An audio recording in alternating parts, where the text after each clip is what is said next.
All right, good day, hi, and welcome. Okay, so we're I like these videos like this. I hope people do like them. I think some people do. Sorry, just got to get a little bit dry here.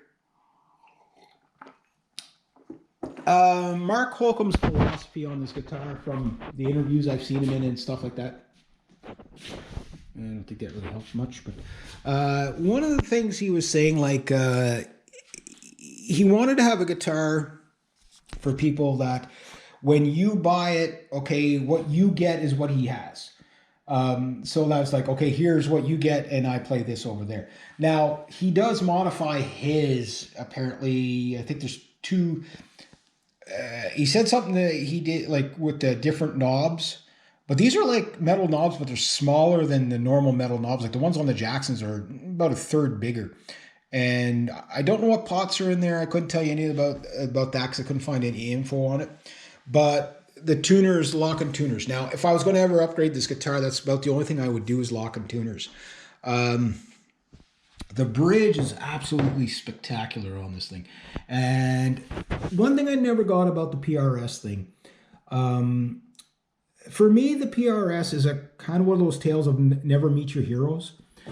When I was a teenager, right, in the 90s, late 80s, early 90s, I was a teenager and I was just bought my first electric guitar when I was 13 years old.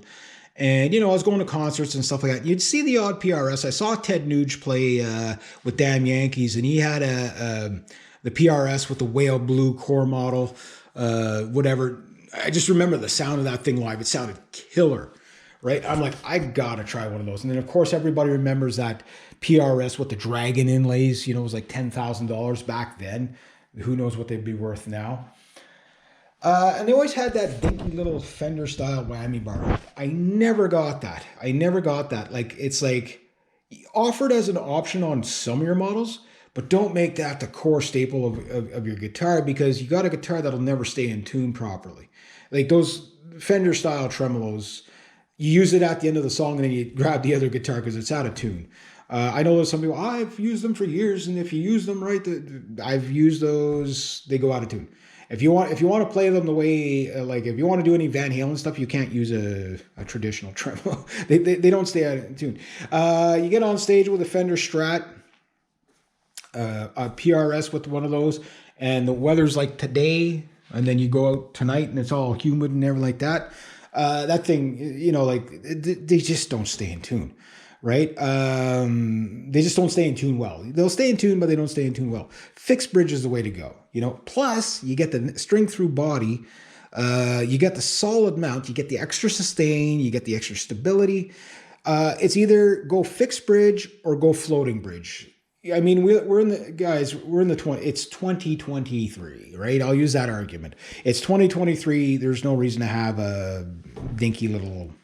Now, I do see people use those with the locking tuners. I don't know if that would stay in tune with the lock. I can't see, even with the locking tuners, those tremolos staying into tune, right? So anyway, let's get back to the 90s. So in the 90s, I always visualized myself with a PRS until I met one. And by met one, I went into a music store and I tried it. It was the Whale Blue Custom 24 with the seagulls or whatever it was at the time.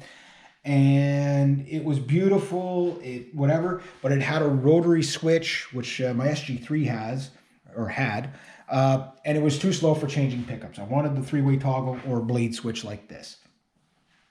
It was $3,300. I couldn't afford it anyway, but it was just like the neck was really, the finger, like it felt like it was just microscopic. It was a strange neck. I do like the Gibson necks, right? And I found the fingerboards, I just found them too Stratocaster for me. But I do also know that they are 25-inch scale for most of the PRSs, and then that weird 24 and 7/8 or whatever McCarty models. And it ruined it for me because it's like, it's not a metal guitar. This is a metal guitar. Like, there's no other PRS that has these type of fingerboards on it other than maybe that crazy, ridiculous 8-string that they have. That's $25,000 Canadian or something like that. 14,000 American. Be really cool, but at that price, like, no, the average person can't you know, never going to be able to afford that. Not that they wouldn't want it, but it just they can't afford it. So Mark Holcomb, for some reason, picked the PRS, and he said the reason why he picked them was he liked the sound of them or whatever. And then I don't know what his first PRS would have been, but I guess he got one and just got into it. And then the next thing you know, they're making this. And, you know, if you wanted to turn a PRS into a modern guitar with modern sounds, this is what you turn it into. That said, I'm not saying the other PRSs are not good, but PRS I find is a little different than Gibson. They get that not everybody wants the 1952 sound or 1958 sound. You know what I mean? Like they're making, you know, metal amps. They're making, like, you don't think of a PRS as a metal guitar. You do not. Right? But more and more people, Devin Townsend, his guy uses PRS as a rhythm guitar player. Technically, they're both rhythm guitar players, but he uses a PRS baritone, which is really cool. And all that. And again, the pickups, the PRS pickups are actually, you know, the voicings are not bad, but they still have that kind of classic, you know, vintage guitar sound a bit.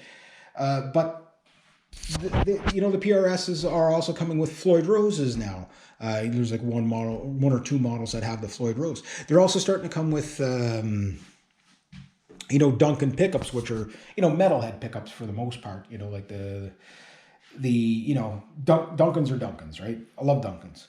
I think those are the best pickups on the market. Only maybe second to Tom Anderson's if you can find them. But that's just, you know, I know that's more of an opinion thing. But if you want a modern metal guitar sound, this guitar will give it to you. Trust me, it'll give it to you in spades. So hats off to PRS for doing that. Hats off for Mark Holcomb having the vision to say, what do I need out of a guitar to get my job done? Now for him, he needed a guitar that can do extended range stuff. So hence the 7-string.